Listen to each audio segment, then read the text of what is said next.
is about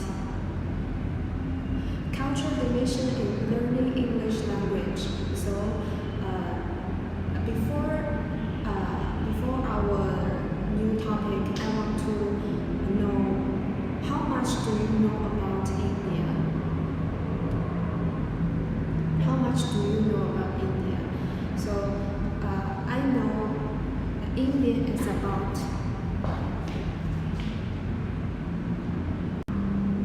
I know that India is a country which has one of the most richest and vivid history and heritage. Moreover, it is the seventh largest country in the world in terms of areas. Their country has largest democracy in the world and home to ancient Indus Valley civilization. The country is famous across for hundreds of things, especially for its culture. From north to south and east to west, there are thousands of different cultures followed in their country. India's languages, religions, dance, music, architecture, and customs differ from place to place. Yes, and then here's more information about India. India is a multilingual country with many subcultures, finding respectable place where people belonging to diverse faiths live peacefully amidst cacophony of various ideological affinities. A subcontinent under the subjugation of different foreign invaders for nearly 1,000 years survived in maintaining her tradition and culture intact to a greater extent, purely on account of her resilience and ability to absorb and radiate diverse cultural impact impressively. Establishing trade and cultural contacts, a two-way exchange has been going on with neighboring and far-off countries from time immemorial. And today English has become one of Indian languages for transactions in administration, education, commerce, and international relations. Most of the Indians speak or have knowledge of more than one language. Mother tongue and the language of neighbors. The men in the colony left the language spoken by the ruler, just as the adored man who symbolized liberal humanism. And here is important. Mention has to be made of the painstaking efforts made by the first and second generations of teachers of English in free India. Sticklers to the minutest of the details, they solve indefatigably to motivate young learners to stick to the basics in learning a foreign language like English.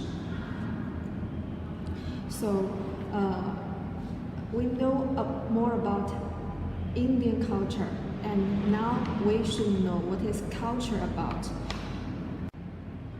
So the concept of communication refers to the psychological, cultural, and social rules which condition the use of the speech. First, it is about social stratification. It is result in dysgnosia and polyglossia. Verbal deprivation among the less privileged or marginalized is not acceptable because it is the social setting and cultural background of the teacher which make or mar the linguistic ability of a learner. One realizes that language is both an individual and social phenomenon. Society reflects social modes of life. So social life depends on variables like language, customs, education, economic background, and attitudes and value system. Like that. So here is an example. It is true because English in India become a network of varieties resulting from an extraordinary and complex linguistic situation in the country. So people with diverse mother tongues managed and multiplied English to suit their convenience. Hence, widely recognized varieties are there, such as Hinglish, spoken in Hindi-dominated areas. And next one is English, English with Bengali accent words. And third is Kalish. It is spoken in Canada-dominated areas. And last one is Pinglish. Impact of Punjabi on English noticeable. And with passage of time, some varieties in expression emerged, such as first rubber, it means eraser, and then flat is about apartment, and out of station is out of headquarters. Carry means in family ways, and stepney means spare tire, and cover means envelope. Hold on means stop. Kick means concubine, and family means wife. These are easily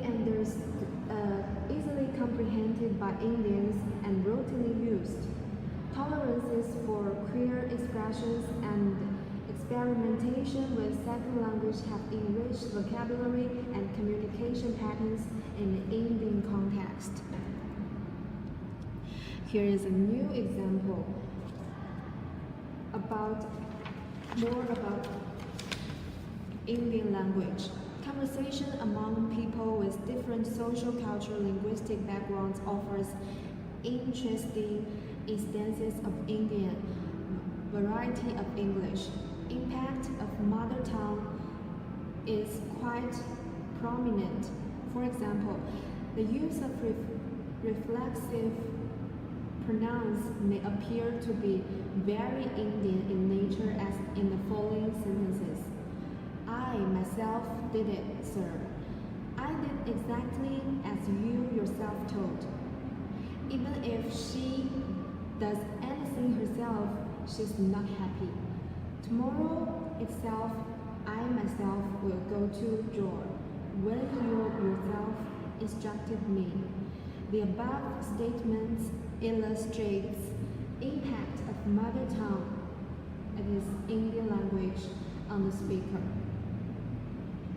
Peculiar expressions make Indian variety of English look funny at times. For example, both he and his brother went to the market, and although I told him not to pester me, but he continues to trouble me. Only is used in different ways to emphasize on a point. For example, I only did it, sir, kindly excuse me. Number 2, only Nehru knows how to manage crowds. The third, with your help, only I can pass the examination. Sentences like kindly, excuse, please may be cited as examples of adding emphasis for better impact. So after that, we know the importance of translation we should use. Because translation of ideas from one speech system into another and into actions further have made life peaceful to a greater extent. Translation is both a process and product. In the prescribed syllabi, introduction of translated text from Indian languages into English and among the languages of the nation proved to be a vital tool in building feelings of brotherhood among the people. Introduction of translation in curriculum is intended to develop international or intercultural communication. In a multilingual country like India, this text in English translation fortify national integration and stabilize concept of solidarity. When vested interests try to divide the people on petty issues, while several theories are there regarding the art of translation, approximation and pragmatic translation seem to be better target-oriented practices. Sensitivity to the cultural ideological concerns of the target language readers and society is of prime significance. Hence, in the name of fidelity to the source language text, if any term, expression, or practice is rendered faithfully, which may hurt, it will certainly impair international relationships and intercultural communication. Yes, as a Chinese study in Philippines, I know that translation is more important to me. For example, every time when I prepare a PowerPoint, prepare a topic, I should first read the English. First, I should find a book and read it in English. But in my mind, I should translate the English into Chinese first, and I can understand it very clear. So, in my opinion, that translation is a bridge, and it can connect two language and two countries' culture very clear and can be understood. So the other country can understand and make clear the meaning of the other country's translation. That it can improve the two relationships of the countries. Yes, I think the translator must be the great man. As a teacher, what the cultural dimension we can learn from the text? Learning involves interpersonal relations and better interaction between the teacher and the learners. Patience, understanding, tolerance for the habits and views of others makes intercultural learning a pleasure and rewarding experience. Learner-centric activities and language games strengthen efforts of a teacher in this regard. A teacher becomes an interlocutor between the cultures. Dominant cultures always try to impose their value system on less important or less known cultures. Excessive coherence from the teacher generally vitiates the environment, jeopardizing the very purpose of intercultural learning. Over-enthusiasm and the desire to fit what one cannot chew, leave alone digest, hamper progress in executing the task. That is, we can learn as a teacher. As Maria further states, that so language teaching with an intercultural dimension aims not only at helping learners to acquire the linguistic competence needed to communicate in speaking or writing, to formulate what they want to say or write in correct and appropriate ways. It also develops their intercultural competence, for example, their ability to ensure a shared understanding by people of different social identities and their ability to interact with people as complex human beings with multiple identities and their own individuality.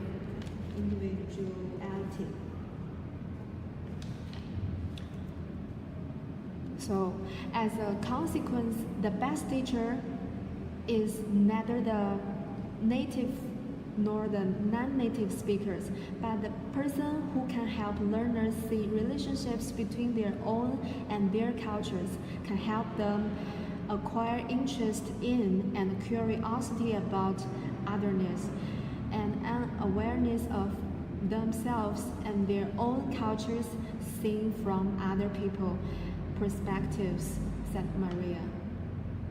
And as for me, if I will go back, if I graduate from our school, I should be a teacher in my country.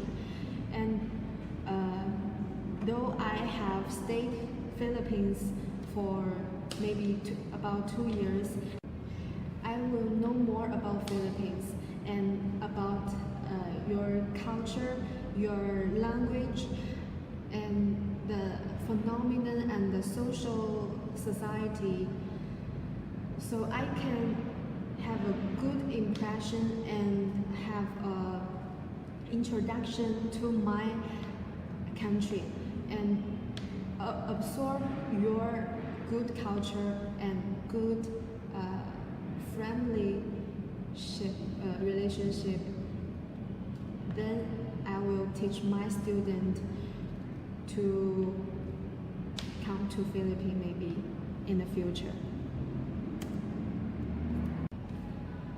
Pluriculturality is a desire and ability to identify with several cultures and participate in them.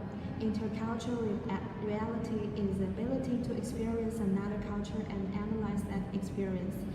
The intercultural competence acquired from doing this helps individuals to understand cultural difference better, establish cognitive and affective links between past and further experiences of that difference, mediate between members of two or more social groups and their cultures, and question the assumption of their own culture group and milieu, said Byron in 2009. After we know about pluriculturality, we should know the pluriculturalism, identification with two or more social groups and their cultures, and interculturality, the competences for critical awareness of other cultures may complement each other. Active discovery of one or more other cultures may help learners to develop intercultural competence. So here is the meaning of interculture. Intercultural learning helps one acquire intercultural attitudes, knowledge, skills of interpreting and relating, skills of discovery and interaction besides critical culture awareness. The teacher need not visit the country or have first-hand information of related aspects. He needs to develop curiosity and desire to learn about cultures of different people and countries. Emphasis is on identities, cultures, and ability to treat all as equals, not so much on linguistic competence, though it is equally important.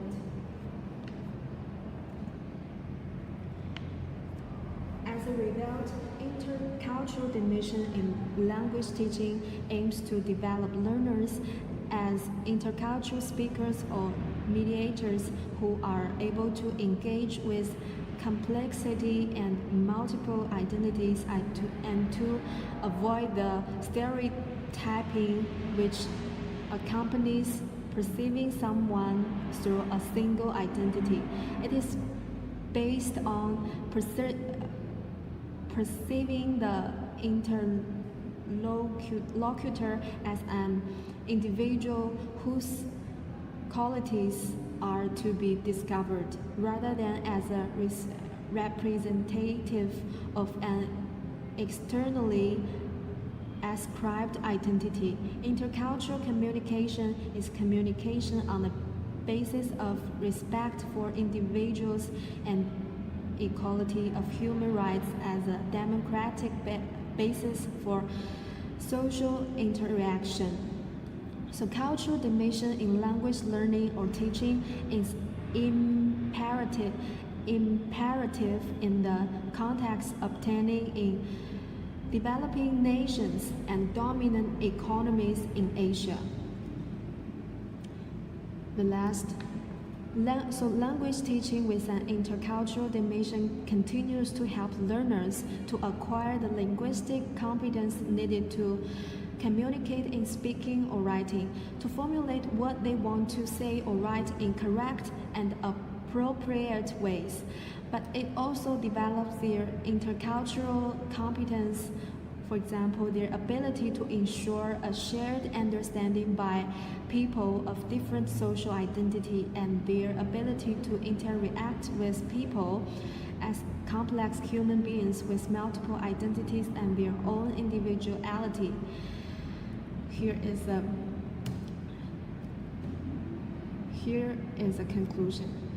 So as a teacher, the teacher remains a learner all through his life, enriching his competence and